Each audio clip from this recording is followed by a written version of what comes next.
Hello, good morning student. आज हम लोग जो है जैसे बताया था ना सदिश पढ़ना था, तो उसी सदिश के बारे में थोड़ा सा चर्चा करेंगे। ठीक है, चलो और देखो ध्यान से। तो जो लिखने चल रहे हैं वो है सदिश विश्लेषण। क्लास 11th के लिए देखो, क्लास 11th। ठीक है,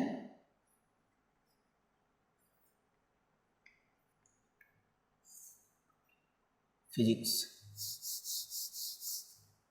सब्जेक्ट फिजिक्स डालना था भाई।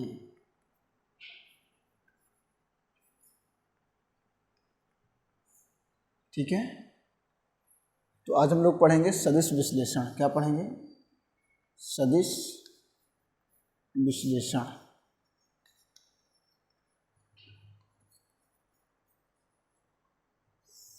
ठीक है, और एवं पूरे चैप्टर का नाम है एवं प्रक्षेप गति, एवं प्रक्षेप गति। ठीक है, समझ में आ गया? पहले हम लोग को पढ़ना है सदिश विश्लेषण एवं प्रक्षेप गति। ओके, तो सबसे पहला जो है वो भौतिक राशियां जो हैं उसे मुख्यतः हम लोगों ने कितने भागों में बांटा था? 2 भागों में। तो एक है हमारा भौतिक राशि, जैसे हम लिख देते हैं भौतिक राशि, भौतिक राशि। ठीक है,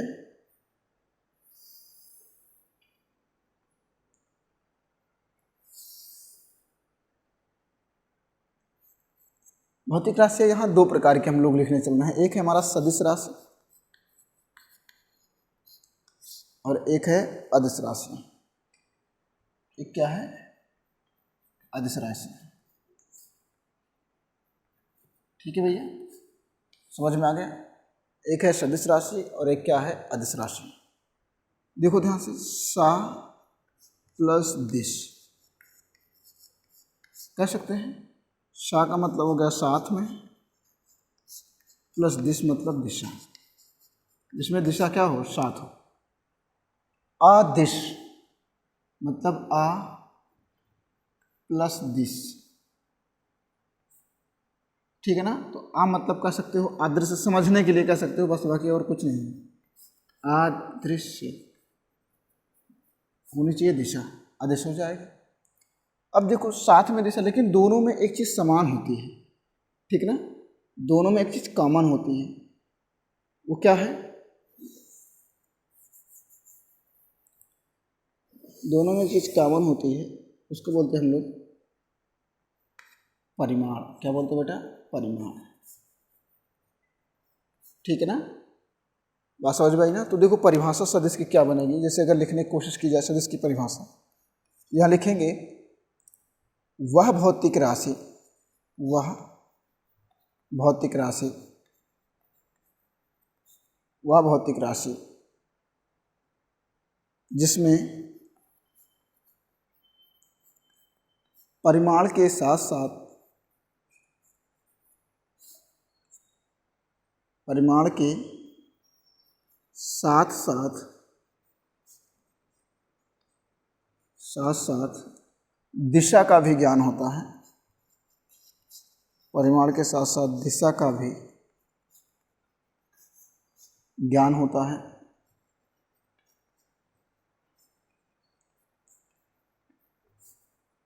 परिमाण के साथ साथ दिशा का भी ज्ञान होता है। ठीक है, सदिश राशि कहलाती है, सदिश राशि कहलाती है।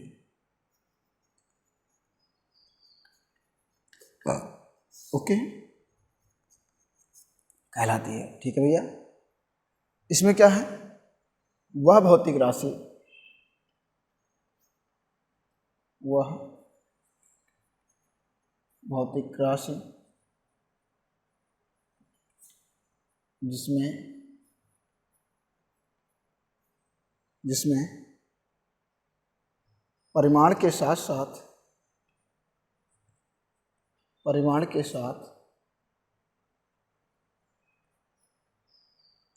साथ दिशा का ज्ञान, परिमाण के साथ दिशा का ज्ञान नहीं होता है। अभौतिक राशि जिसमें परिमाण के साथ दिशा का ज्ञान नहीं होता है, अदिश राशि कहलाती है। अदिश राशि कहलाती है, ठीक है ना, अदिश राशि कहलाती है। समझ में आ गया भैया? तो देखो इसके उदाहरण कई सारे हैं। उदाहरण में देखा जाए तो उदाहरण में है विस्थापन,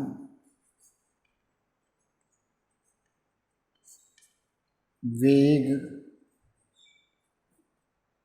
त्वरण, ठीक है ना, बल आदि, ठीक है ना। और इसके उदाहरण जो हैं, इसके उदाहरण कौन कौन है बेटा? वो है आयतन, क्षेत्रफल,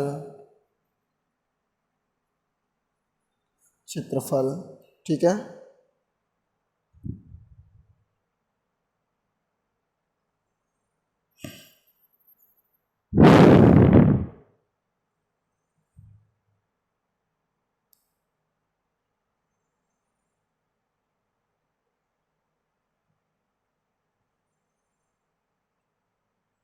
हो गया ना भैया? क्षेत्रफल, कार्य लिख सकते हो,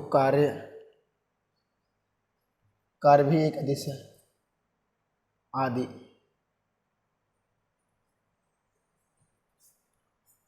ठीक है ना। समझ में आया कि नहीं आया? कोई दिक्कत तो नहीं है ना? नोट कर लो इसको।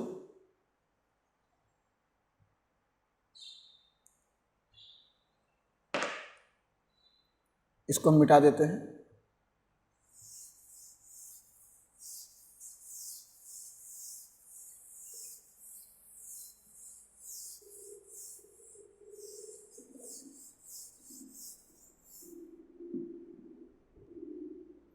यहाँ नोट करके लिखना, नोट नंबर फर्स्ट है हमारा। यदि हम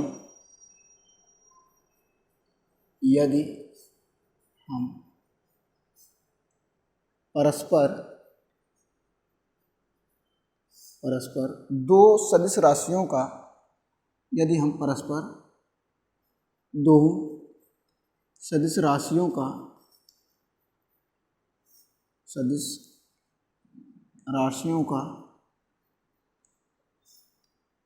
का गुणा करते हैं,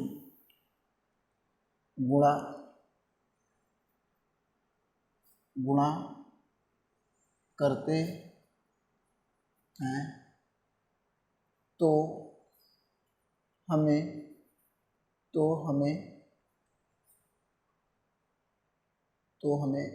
अदिश राशि प्राप्त होती है। तो हमें अदिश राशि प्राप्त होती हो गया। और दूसरा है, यदि हम एक सदिश तथा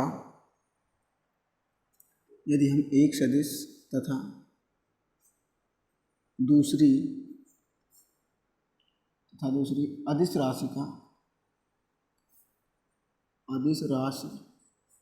का गुणा करते हैं, अदिश राशि का गुणा करते हैं तो हमें सदिश प्राप्त होता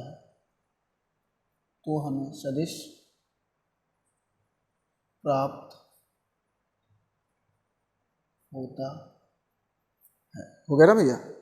नोट कर लो। ये पॉइंट थे।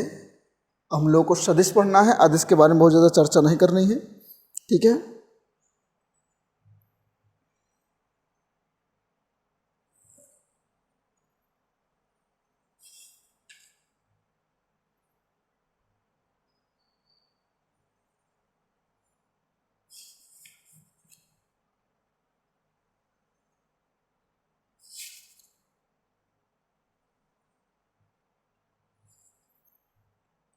अगली हेडिंग लिखेंगे सदिशों के प्रकार, ठीक है ना।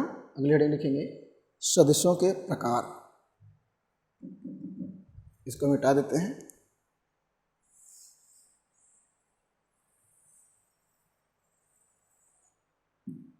इसको मिटा दे रहे हैं, लिख रहे हैं सदिशों के प्रकार, या लिख सकते हैं सदिश राशि को, या नोट नंबर 3 भी लिख देना, नोट नहीं कराया, नोट नंबर 3। सदिश राशि को, सदिश राशि को तीर द्वारा प्रदर्शित करते हैं, तीर द्वारा प्रदर्शित करते हैं। सदिश राशि को तीर द्वारा प्रदर्शित करते हैं, ठीक है ना भैया। देखो ध्यान से, अब लिखेंगे सदिशों के प्रकार। सदिशों के प्रकार, ठीक है ना, कोई दिक्कत तो नहीं है। जैसे सपोज करो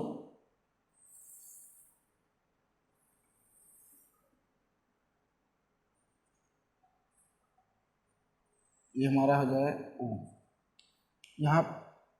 यहाँ कोई बिंदु है, जैसे सपोज कर लेते हैं ये हमारा R1 और ये हमारा R2, ये हमारा R1 है और ये हमारा R2। ऐसे ऊपर जो तीर लिखा है इसको वेक्टर पढ़ेंगे, ठीक है ना। और जब यहाँ इसको बोलेंगे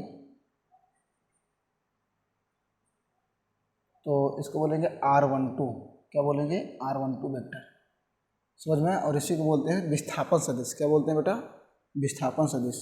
यहाँ लिखेंगे पहली सदिश का नाम है विस्थापन सदिश, विस्थापन सदिश, ठीक है ना। और विस्थापन सदिश R12 वेक्टर का फॉर्मूला जो होगा वो लिख दो, R2 vector minus R1 vector, R2 vector minus R1 vector. अगली सदिश का नाम है हमारा समान सदिश। क्या है, समान सदिश, समान सदिश,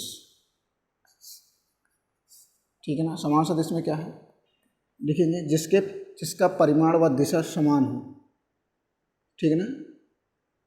दो ऐसे सदिश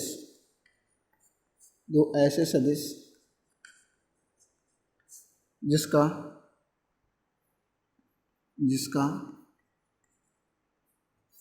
परिमाण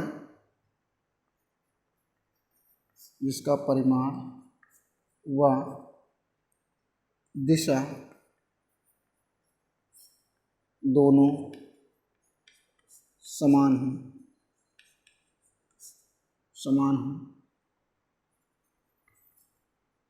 समान सदिश कहलाता है। समान सदिश कहलाता है, समान सदिश कहलाता है, ठीक है ना भैया।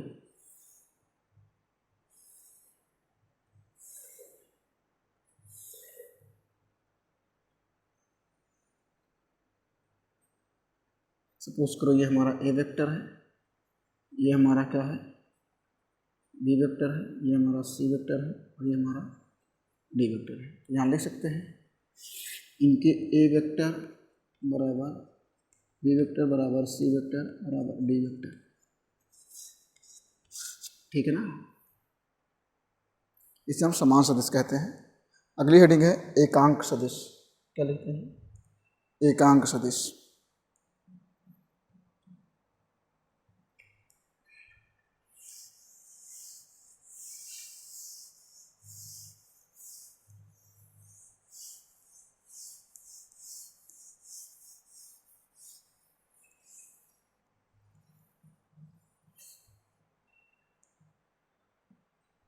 अगली हेडिंग है एकांक सदिश।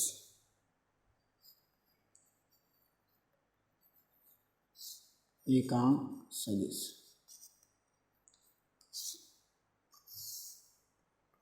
यहाँ लिख सकते हैं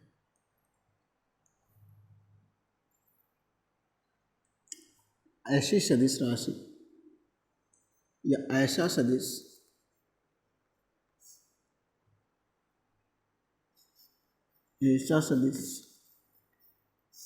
जिसका परिमाण ऐसा सदिश जिसका परिमाण एक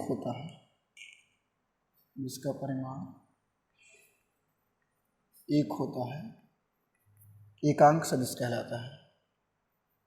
एकांक सदिश कहलाता है।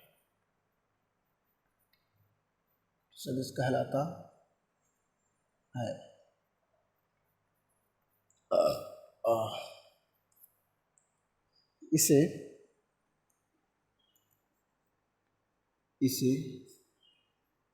एक कैप से प्रदर्शित करते हैं।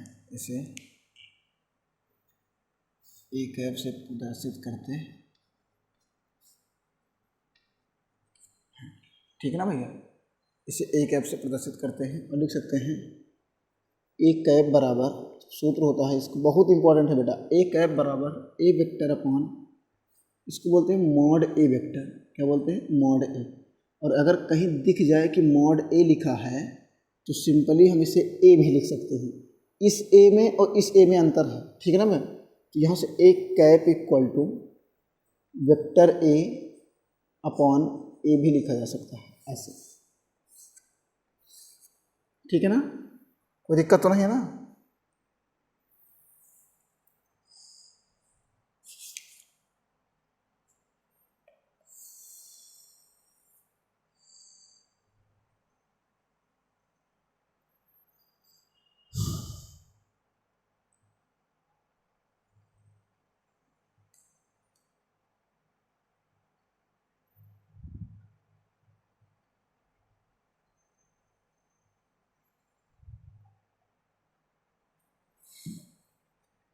अगले हेडिंग लिखेंगे हम लोग शून्य सदिश। क्या लिखेंगे?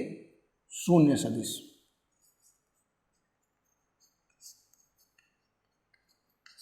शून्य सदिश नाम ही एकांक सदिश था। शून्य सदिश में देखो वह सदिश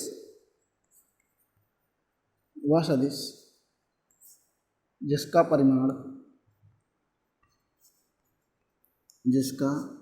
परिमाण शून्य हो, जिसका परिमाण क्या हो? शून्य हो, शून्य सदिश कहलाता है। शून्य सदिश कहलाता है, ठीक है।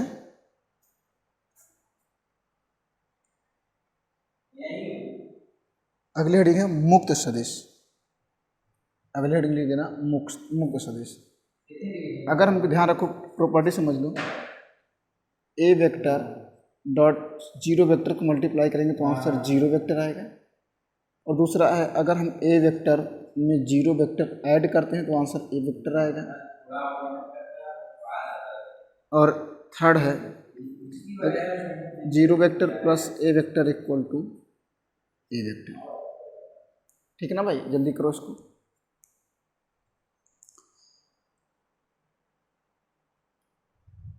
हो गया?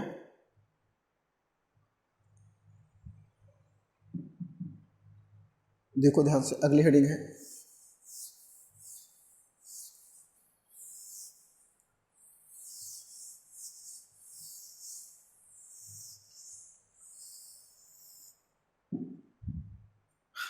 मुक्त सदिश।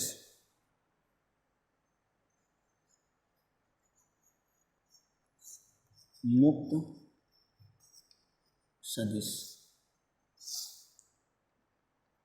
सदिश में क्या है देखो ध्यान से, इस सदिश के मूल बिंदु को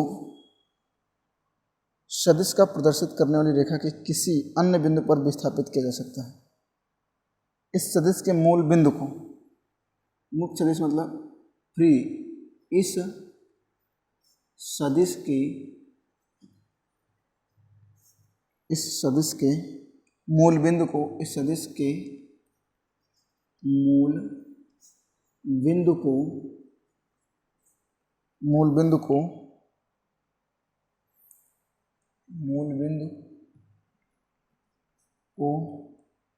सदिश का प्रदर्शित करने वाली, मूल बिंदु को सदिश का प्रदर्शित करने वाले, सदिश का प्रदर्शित करने वाले, सदिश का प्रदर्शित करने वाली रेखा के किसी बिंदु पर करने वाली रेखा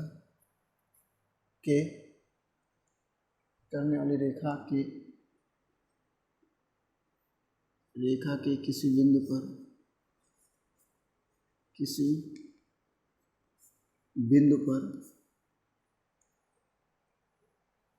पर विस्थापित किया जा सकता है। बिंदु पर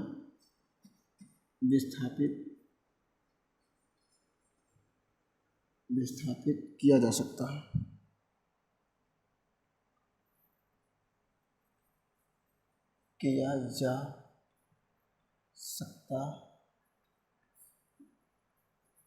ठीक है, जैसे विस्थापन,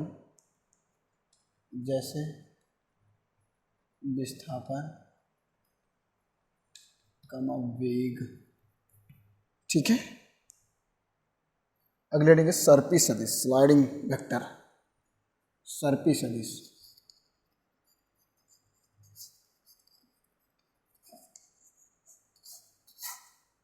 सर्पी सदिश क्या है? एक ऐसा सदिश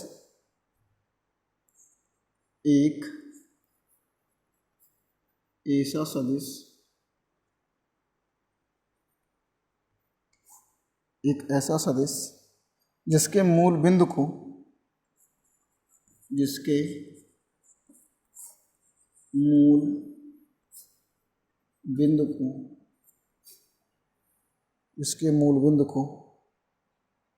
उस रेखा के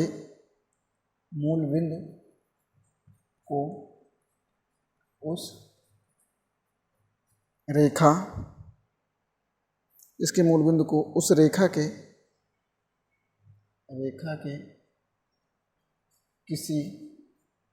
उस रेखा के किसी अन्य बिंदु पर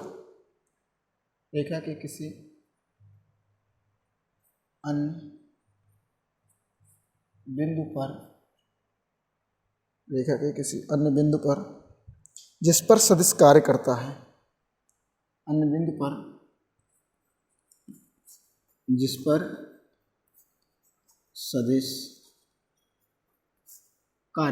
है, जिस पर सदिश कार्य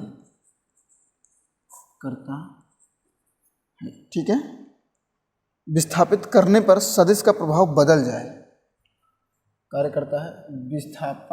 विस्थापित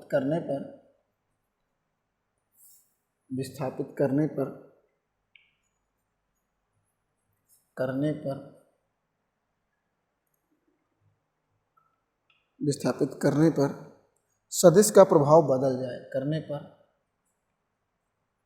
सदिश का प्रभाव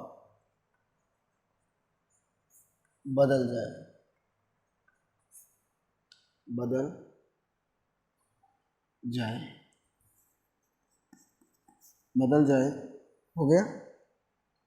सदिश का प्रभाव बदल जाए तो सर्पी सदिश कहलाता है। तो सर्पी सदिश कहलाता है। ठीक है ना भैया?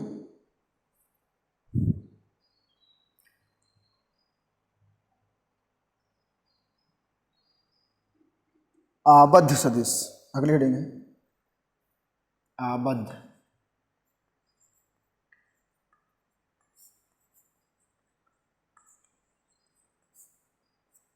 आबद्ध सदिश, बाउंड वेक्टर इसको बोलते हैं, बहुत इंपॉर्टेंट है बाउंड वेक्टर। ये हो जाएगा ऐसा सदिश जिसका प्रारंभिक बिंदु अचल हो, ऐसा सदिश जिसका प्रारंभिक बिंदु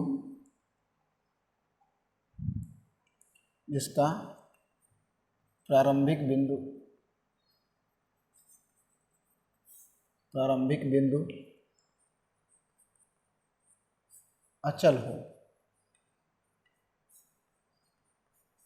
हो, जैसे विद्युत क्षेत्र सदिश, विद्युत क्षेत्र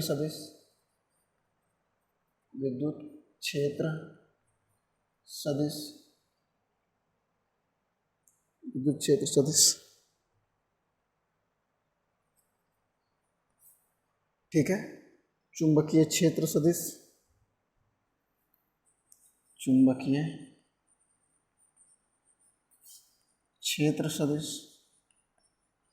सदिश आदि नोट करो।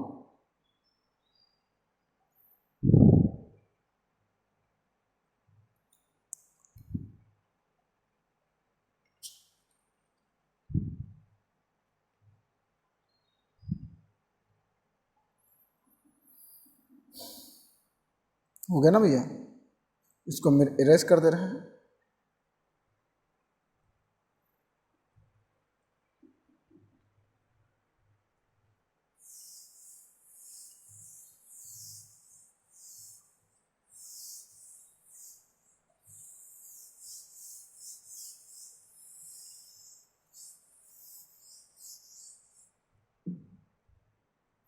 सदिशों का जोड़ घटाना भी देख लेना, और ये सहचर्य के नियम का पालन करता है। सदिशों का अंतर भी क्या कहते हैं, सारे नियम का पालन करता है। सदिशों का वियोजन, ठीक है ना, ये इंपॉर्टेंट है आप लोगों के लिए, ठीक है।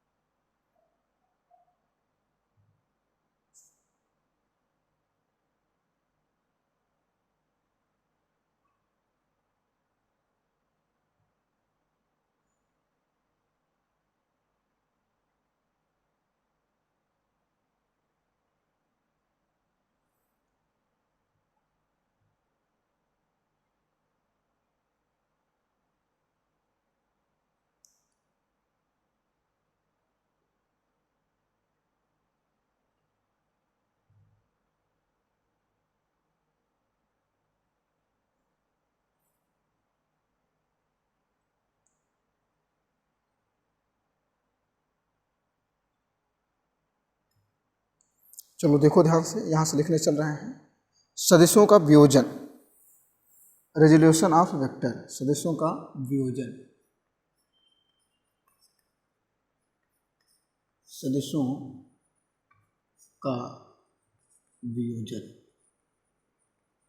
ठीक है भाई, सदिशों का वियोजन, ठीक है, नोट करो, सदिशों का वियोजन।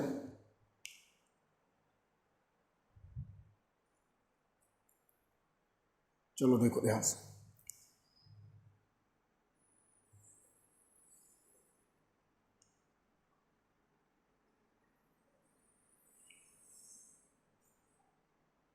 सदिशों का वियोजन द्विविमीय है, ये भी लिख देंगे, सदिशों का वियोजन दो विमीय है। ये ओ हो गया, ये हमारा एक्स अक्ष है, इस चीज़ का ध्यान रखना, एक्स अक्ष है, और ये हमारा क्या है भाई, वाई अक्ष है। ये हमारा क्या है बेटा, वाई अक्ष है।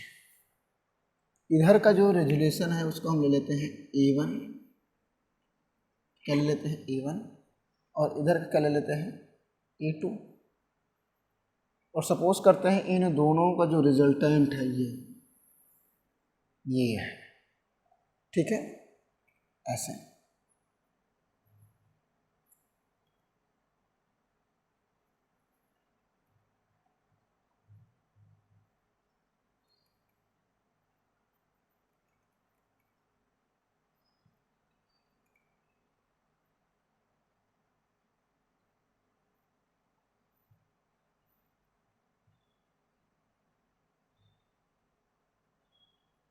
इस तरीके से, ठीक है भैया, ऐसे। इन दोनों का रिजल्टेंट क्या है, ए है। कोई दिक्कत तो नहीं है। तो यहाँ से देखा जाए तो ये अगर A2 है तो ये भी क्या होगा, A2 भी होगा। ये क्या होगा भाई, A2।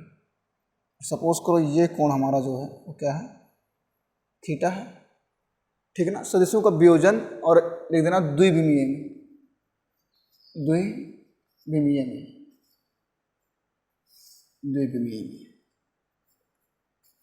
बात समझ में आ गई, कोई दिक्कत तो नहीं है, बात समझ में आई ना। तो ये A1 जो है इसको हम बेटा कह सकते हैं AX, क्या कह सकते हैं, AX, ठीक है। इसे हम A1 वेक्टर कह दे रहे हैं और इसे हम A2 वेक्टर कह दे रहे हैं, ठीक है ना। और ये हमारा हो जाएगा A, ठीक है। तो एक हमारा AX हो गया और एक ये हम A2 को कह दे रहे हैं AY, कंफ्यूज मत होना, AY, ठीक है। तो यहाँ लिख देंगे माना कोई सदिश A तल XY में स्थित है। यहाँ लिखना पड़ेगा माना कोई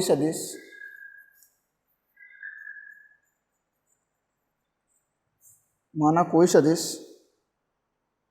कैपिटल A वेक्टर तल XY में स्थित है।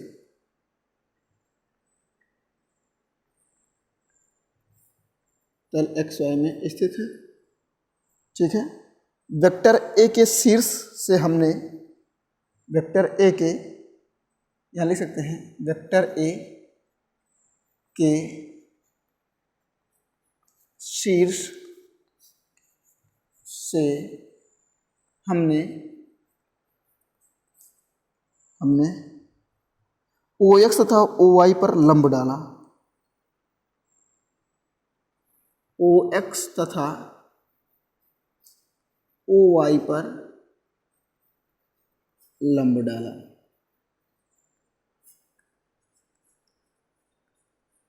ठीक है, लंब डाला। सदिश A को OP द्वारा दर्शाया गया है। अभी हमने कोई नाम नहीं दिया, इसका नाम OP है, इसका नाम S और इसका नाम Q। यहां लिख देते हैं सदिश A को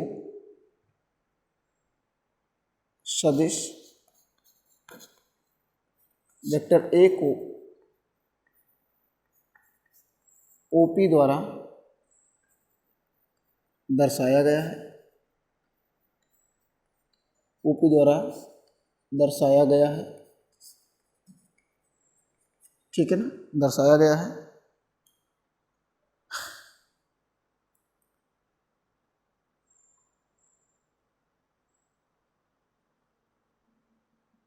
तो हम यहां से लिख सकते हैं, एक तरीके से देखा जाए तो OQ vector equal to A1 vector, ठीक है, और OS vector equal to A2 vector हो गया। अब OS इक्वल टू QP कह सकते हैं, OS equal to QP vector. तो यहाँ से QP वेक्टर की वैल्यू भी आ जाएगी A2 वेक्टर,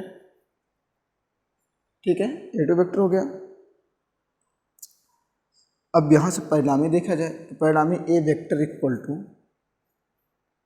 देखो ध्यान से डायरेक्शन क्या है, बात समझ में आई ना। जो डायरेक्शन है तीनों की सेम है, ऐसे ऐसे। तो हमसे पूछा गया है OP इक्वल टू, सबसे पहले यहाँ जाएंगे फिर यहाँ जाएंगे, तो A1 प्लस A2, ये योग का नियम है, ए वेक्टर इक्वल टू यहाँ लिखेंगे A1 वेक्टर और प्लस A2 वेक्टर हो जाएगा। अब यहाँ लिख दें माना OX तथा Y दिशा में एकांक सदिश, माना OX तथा OY दिशा में एकांक सदिश, एकांक सदिश को कैप से लिखते थे, बताए थे, एकांक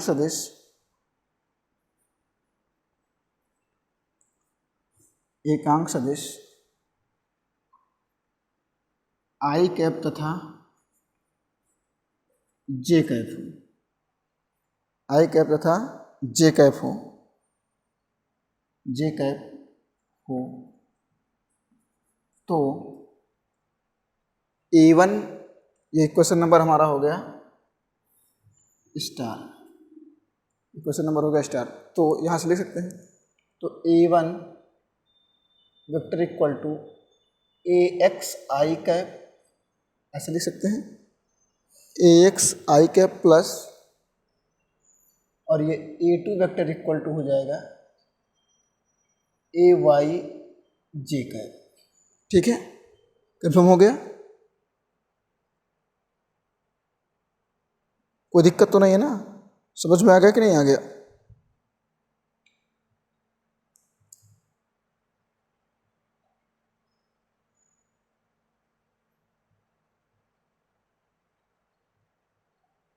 तो A1 प्लस A2 यहां से लिख सकते हैं,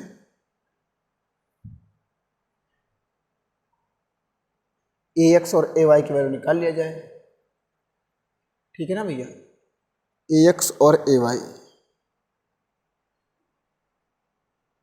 अब यहाँ लिखिए माना वेक्टर A का परिमाण, माना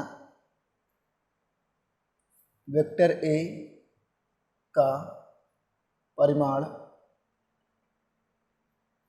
माना वेक्टर A का परिमाण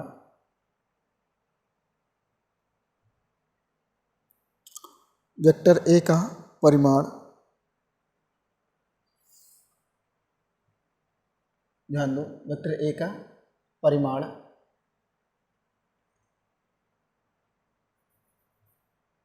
A थीटा कोण बनाता है, A थीटा कोण बनाता है।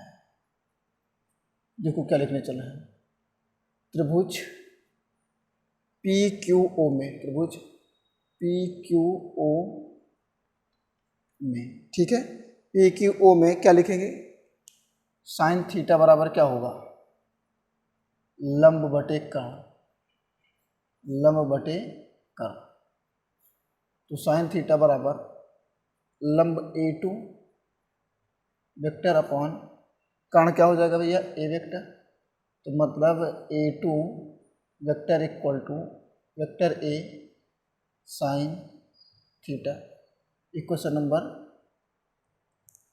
फर्स्ट हो गया। और इसी में अगर देखा जाए तो कॉस थीटा बराबर हो जाएगा बेटा आधार बटे कर्ण, आधार और बटे कर्ण। तो यहाँ से मिलेगा क्या, कॉस थीटा इक्वल टू आधार आपका है A1,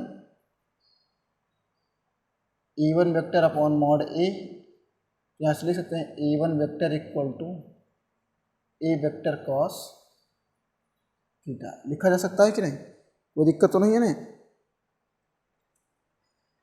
कंफर्म हो गया? ये क्वेश्चन नंबर हमारा क्या हो गया, 2 हो गया। कोई दिक्कत तो नहीं है ना? समझ में आ गया कि नहीं आ गया?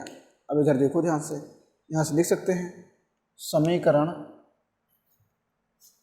1 का वर्ग प्लस 2 का वर्ग। यहाँ से हो जाएगा कितना, A1 वेक्टर का स्क्वायर प्लस A2 वेक्टर का स्क्वायर इक्वल टू, ये हो जाएगा vector A sine theta to the whole square plus vector A cos theta to the whole square. बेटा यहाँ से हो गया A1 वेक्टर का स्क्वायर प्लस A2 वेक्टर का स्क्वायर इक्वल टू, यहाँ हो जाएगा A वेक्टर का square sine square theta plus ये हो जाएगा हमारा A वेक्टर का स्क्वायर कॉस स्क्वायर थीटा, तो A1 square plus A2 square equal to A vector का स्क्वायर कॉमन कर लो, अंदर हो जाएगा sine square theta plus cos square theta, और इसकी वैल्यू 1 हो जाएगी।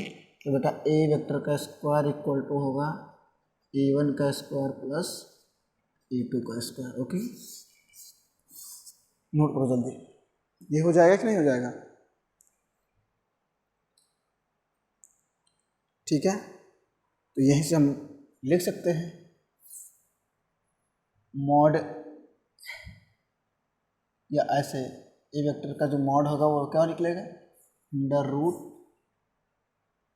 यहाँ से हो जाएगा A1 का स्क्वायर प्लस A2 का स्क्वायर, यहाँ से निकलेगा अंडर रूट A1 का कितना वैल्यू है, AXI plus AYJ to the whole square, और ये हो जाएगा under root AX square plus AY square, ये हो जाएगा मॉड A की वैल्यू। ठीक है ना, और ध्यान रखो AXY square plus AYY square, और जहाँ पे आई स्क्वायर की वैल्यू 1 होगी और जे स्क्वायर की वैल्यू भी क्या होगी 1, क्योंकि ये यूनिट सदिश हैं, मतलब एकांक सदिश हैं, यूनिट वेक्टर हैं, इनका मान 1 होता है। अभी कैसे 1 होता है इसको भी हम लोग प्रूव भी करेंगे। ठीक है ना भैया, जल्दी करो इसको।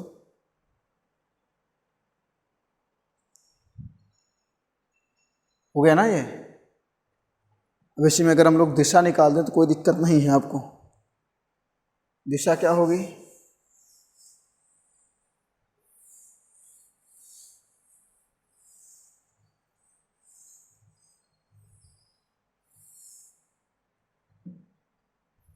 tan थीटा इक्वल टू क्या हो जाएगा, A2 vector upon A1 vector. ठीक है, तो tan थीटा इक्वल टू इसका अगर परिमाण AY है अपॉन क्या हो जाएगा AX, तो tan थीटा इक्वल टू लिख देना भाई tan inverse AY upon AX। Note करो जल्दी से, हो गया ना?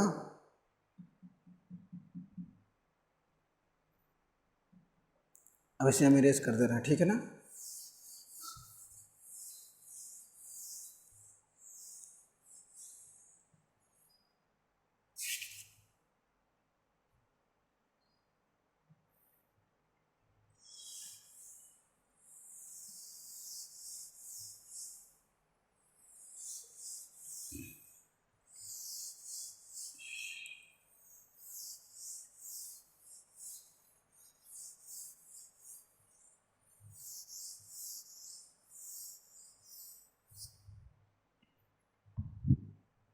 अगली हेडिंग क्या है? अगली हेडिंग लिखेंगे हम लोग त्रिविमीय आकाश में सदिश का वियोजन। ठीक है ना, क्या पढ़ेंगे बेटा? त्रिविमीय आकाश में त्रिविमीय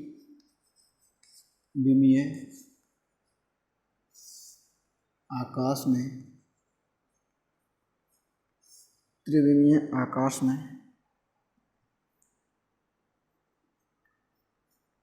सदिश का वियोजन, सदिश का वियोजन।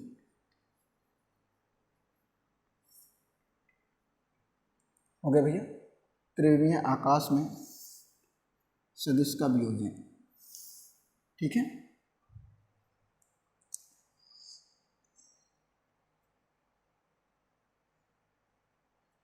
तो पहले इसका चित्र बनाया जाए।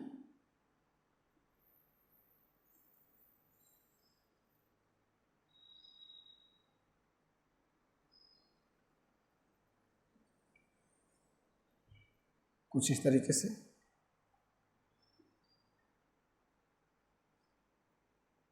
सॉरी गलत हो जाएगा, इस तरीके से।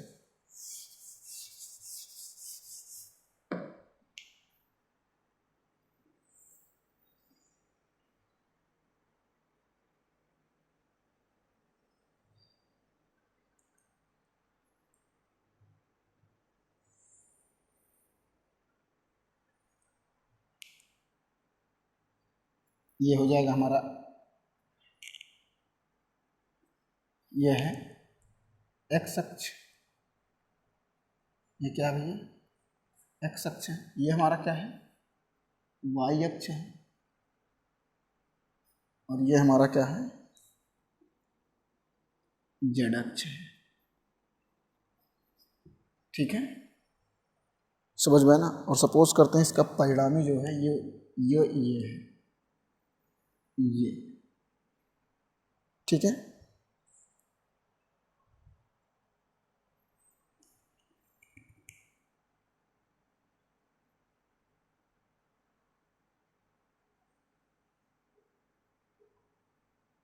डायग्राम थोड़ा टाइम टेकन होता है भैया।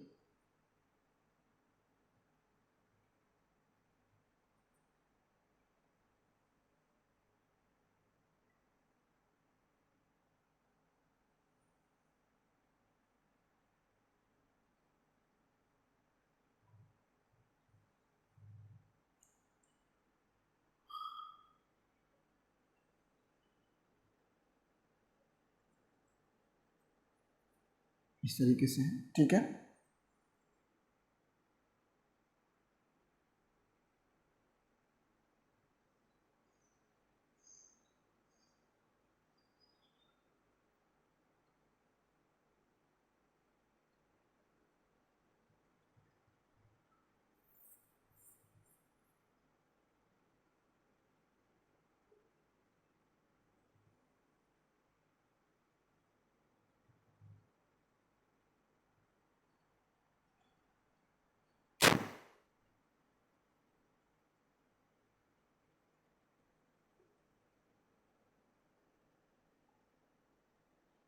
ठीक है, और उसके बाद में देखो ध्यान से,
देखते रहो भाई, इसको बना लेना क्योंकि हम डायग्राम थोड़ा लेट बनाते हैं। ठीक है,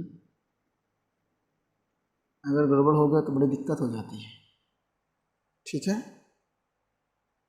एक डिब्बा तो नज़र ही आ रहा होगा, बस हो जाए ना, पूरा पूरा डायग्राम बन गया ना, कोई दिक्कत तो नहीं है ना। ये हमारा हो जाएगा टी एस, ठीक है, और ये जो है इसका परिमाण है। ठीक है, ये हो जाएगा T S P Q N M हो गया, और उसके बाद में ये है हमारा आर,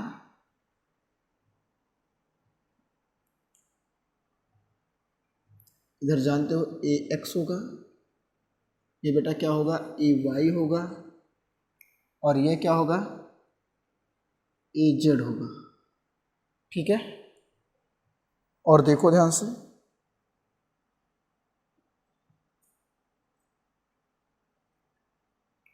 जो ये कोण बन रहा है ये हमारा होगा अल्फा,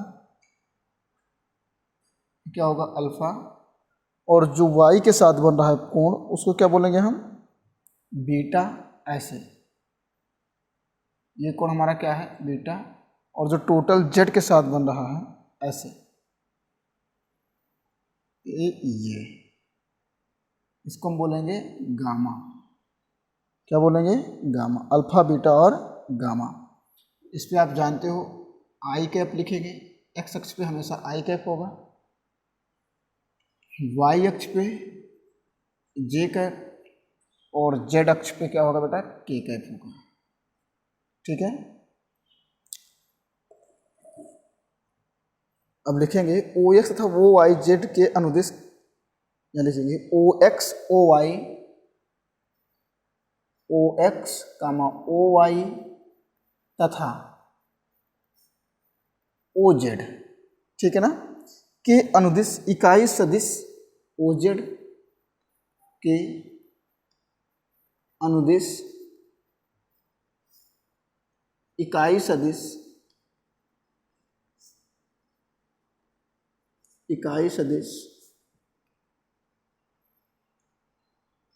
क्रमशः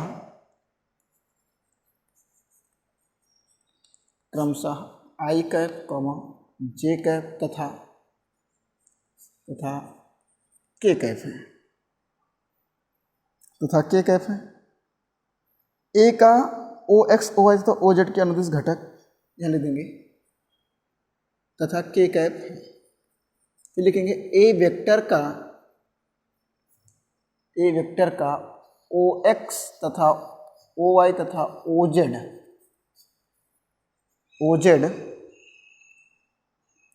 के अनुदिश घटक, ओ जेड के अनुदिश घटक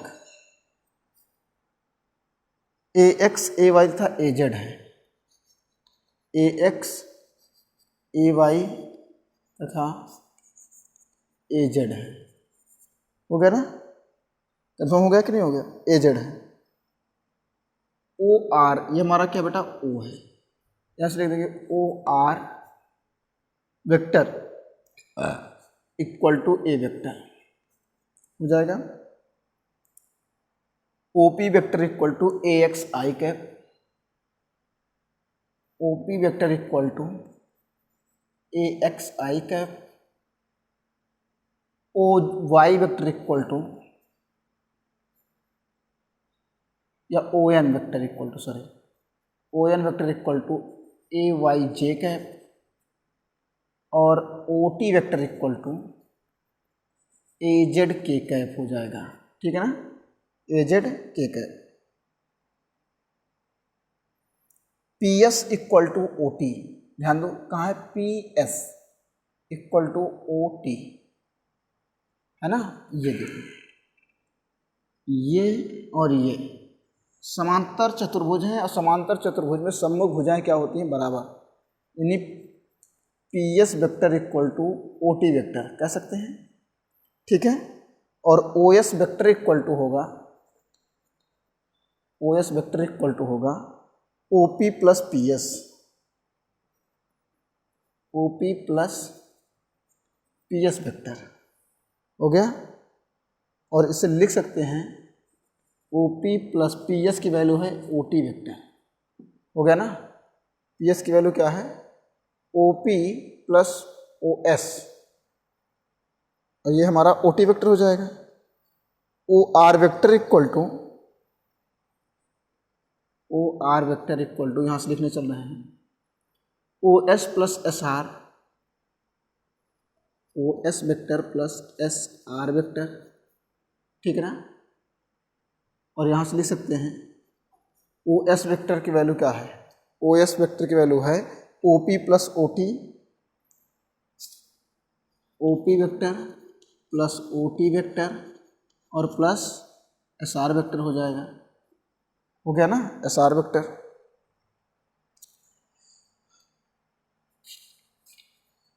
अब S R equal to O N, ये बात ऊपर के लिए भी कर दिया जाए, यहाँ से S R vector equal to O N vector, ठीक है। तो O R equal to O R vector equal to यहाँ पे लिखा जाएगा O S O P plus O T, O P vector plus O T vector और plus O N vector हो जाएगा ना बेटा। तो O R vector equal to O P की value A X I cap, A X I cap plus O T बेटा ओ से T A Z K cap, तो यहाँ लिख दिया जाए, और ओ एन है, पहले इसको ए Y J cap plus A Z K cap हो जाएगा ना, कन्फर्म हो गया। तो ये हो जाएगा ओ आर वेक्टर है, vector A equal to A X I cap plus A Y J cap plus A Z K cap हो जाएगा ना बेटा, कोई दिक्कत तो नहीं है ना। और जब इसी का मॉड निकालेंगे, mod A vector equal to, तो अंडर रूट हो जाएगा A X square plus A Y square plus A Z square. इस चीज़ का हमेशा ध्यान रखना, एक फार्मूला निकला यहाँ से, coefficient of I to the whole square और coefficient of A Y to the whole square, इसी को हम ए केवल लिख सकते हैं, A equal to under root A X square plus A Y square plus A Z square. हो गया ना, समझ में आया कि नहीं आया? इसको जल्दी कर लो।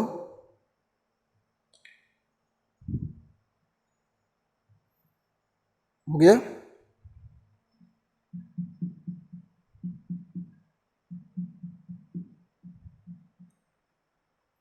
इसको मिटा दे रहे हैं।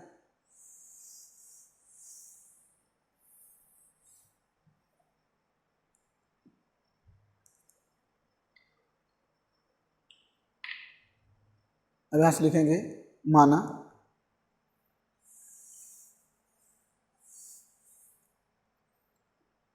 हो गया भैया, जल्दी करो इसको। यहाँ लिख रहे हैं माना, माना vector A O X comma O Y तथा ओ जेड के साथ,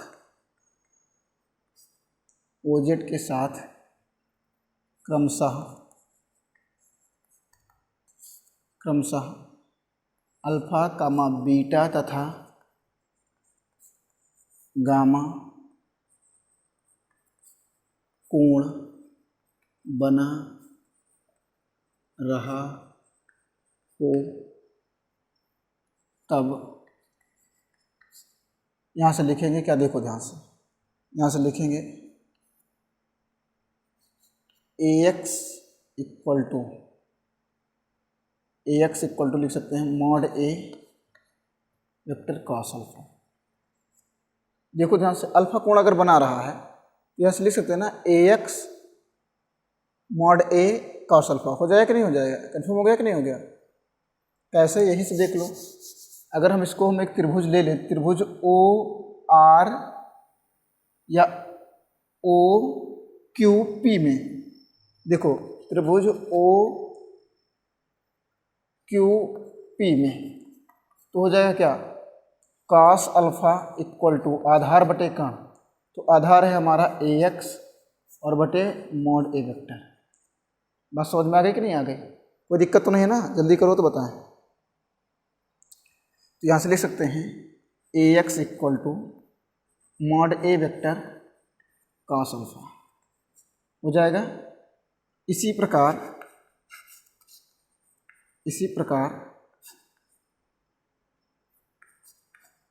ए Y equal to mod A vector cos beta,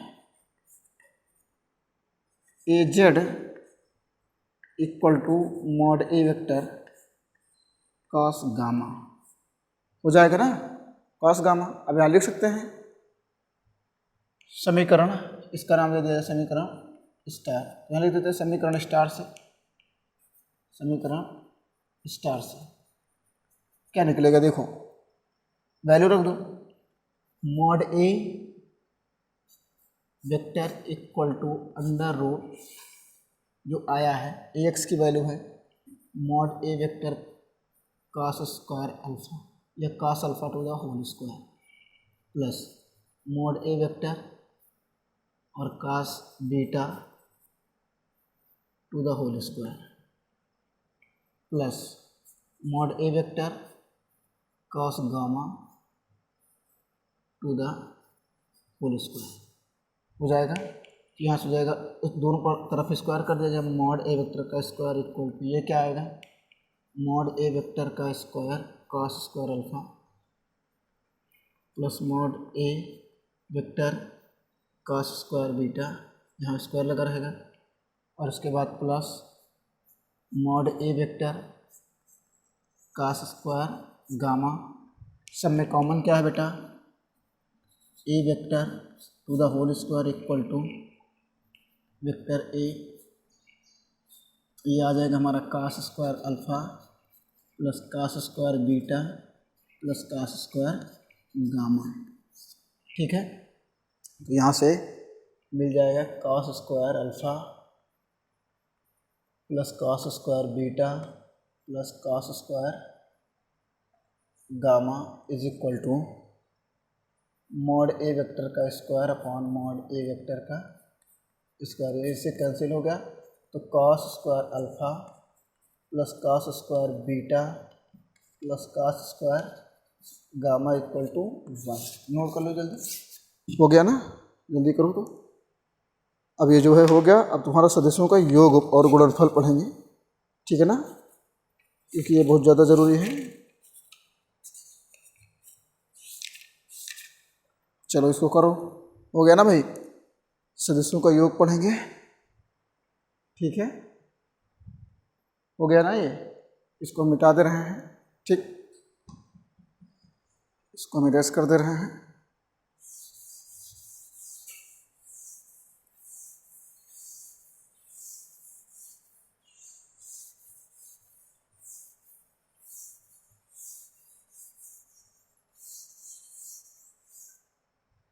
अगली हेडिंग जो होगी बेटा वो होगी सदिशों का योग, जो कल हम लोग पढ़ेंगे, अगली वीडियो में देखना आप लोग, ठीक है।